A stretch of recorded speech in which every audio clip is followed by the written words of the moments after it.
Yeah, so there's some breaking news involving video games. For those of you that are unaware, there was actually an actors and writers strike for a pretty decent amount of time at the beginning of the year. It might have even been 2023 into 2024 for a little bit, if I'm not mistaken.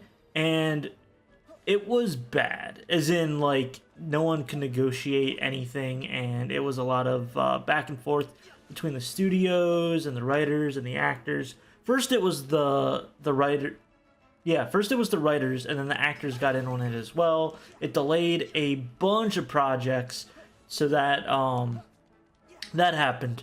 For those of you unaware, basically, you basically go through negotiations. No one can write or act or work on any projects until settlements are done legally if you are unionized. If you're not unionized, you can do whatever you please, but for the most part, if you are an actor or a writer, you are pretty much coerced into being unionized, because otherwise you have no job security, is what my understanding of it is. And I am so pro union all the way, because fuck the corporations, fuck all the, the manipulation tactics and stuff that they do. A lot of the contention for the previous strike was AI. People were using AI, or not people, studios using AI for the likeness of actors and basically replacing them or using them in movies with, no consequences or anything like that. And that was a big point of contention. Well, what's happened now?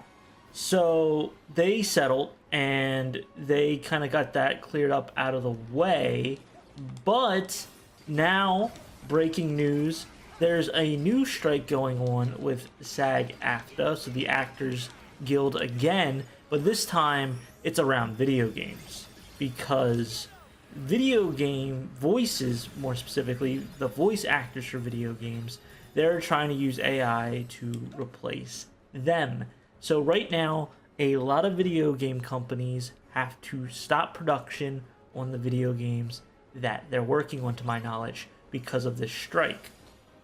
And I think this one's going to actually be a lot more brutal than the previous strike with the, movie companies, because this is the video game companies, and we all know they are far more hungry and greedy and trying to get their mittens on everything. So I think it's going to be a lot harder for negotiations on this one.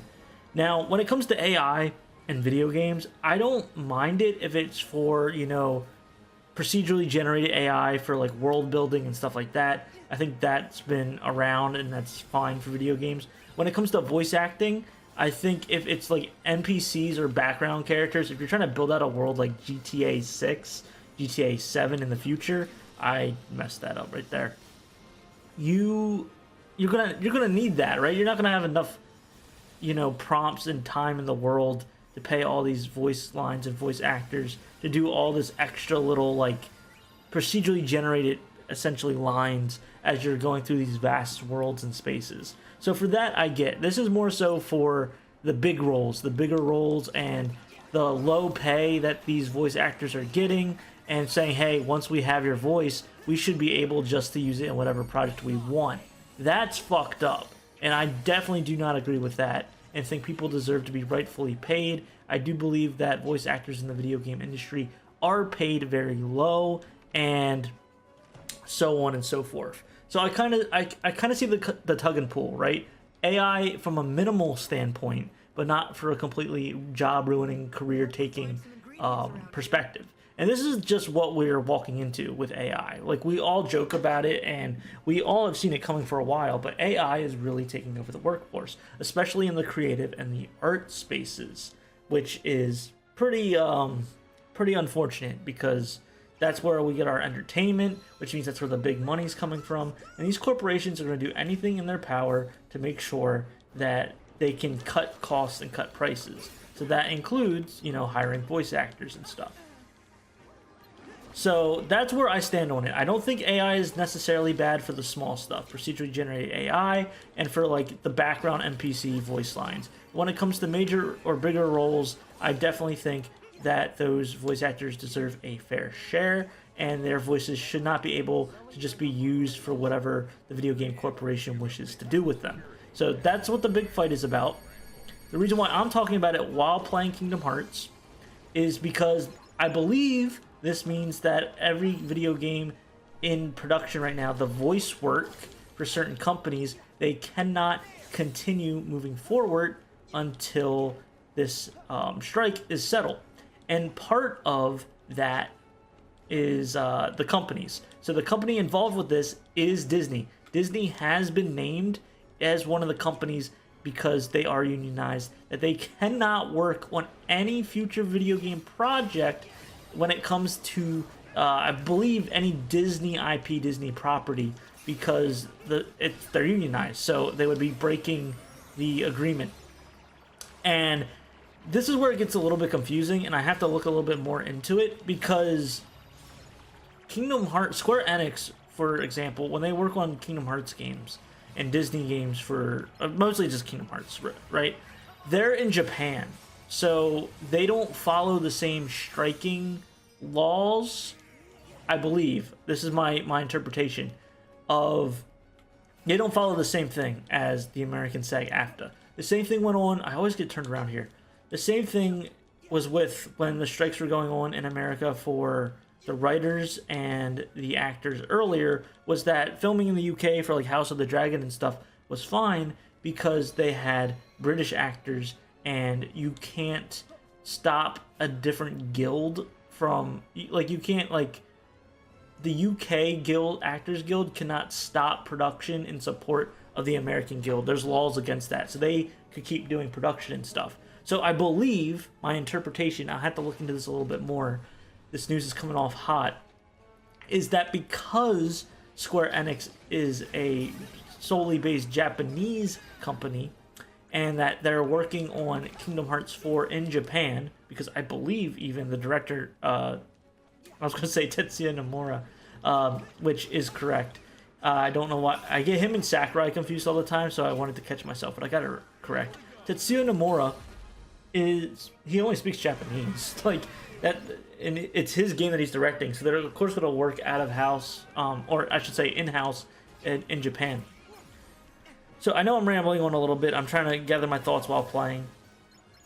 Basically, what I'm trying to get at is I think they can keep production going for Kingdom Hearts 4 in the Japanese version. They can do the Japanese voice acting and all that stuff because they are not a part of the American SAG-AFTRA. However, when it's time, depending on where the development is in Kingdom Hearts 4, depending on when that's ready for them to give it over to America, the American voice actors to do their dub, their, you know, I forget what it's called, version of the game, right? So they're going to make it all in Japan and Japanese subtitles, Japanese language, but then they're going to bring it over to America to then dub over it for the English-speaking. That will have to be put on pause until the strike is finalized and an agreement has been made. Once again, I have to look into this a little bit more for a clear interpretation, but that is what my not guess, but from what I have already read, that's what's going on, right? Is that everything Disney related is put on halt when it comes to video games and voice acting, but that's for America. That's not for overseas.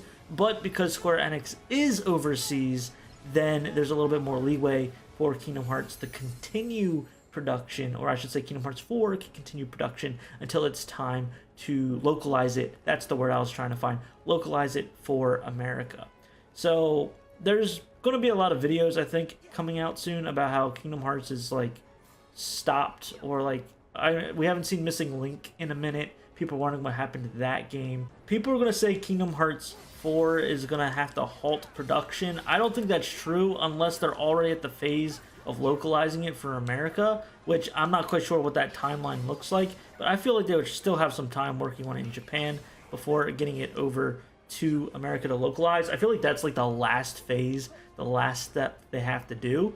So I don't think that's the case if people are going to run it. I could be wrong, but that's my interpretation, is that this is an American strike, so it should only affect the American parts.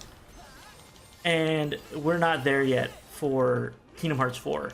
As far as Missing Link goes, I'm not quite sure if there was even going to be voice acting in it. So I'm not really quite sure what's taking longer for that game to come out. But yeah, worst case scenario, Kingdom Hearts 4 is going to be delayed due to the strike, but that's only if they're already at the phase for localizing it for, you know, the US. But if the strikes end relatively soon, then I cannot see that actually delaying Kingdom Hearts 4 more than it would, you know, when its target release date comes out. I've done a whole video on like a timeline speculating when we would get news and stuff. I'm way behind now. I think we are definitely not getting anything anytime soon, and it's probably going to be delayed even more because of this strike, and that's unfortunate. But, you know, I believe in fair pay. I believe that people need to fight for their protective rights, that they shouldn't be able to have these jobs and then just be replaced by their own voices and not get paid respectfully for it. AI is a scary thing, and I think there really needs to be, at a federal level, some laws put into place to really protect these creatives that have been providing content and aligning the pockets of these execs for so long. But that is my almost coherent ramble on the SAG-AFTRA strike in regards to video games and how it could affect Kingdom Hearts 4. I might have another update video in a few days if I continue my research or if there's more updates coming out. So be sure to be on the lookout for that. Be sure to subscribe, and yeah, that's it. See ya.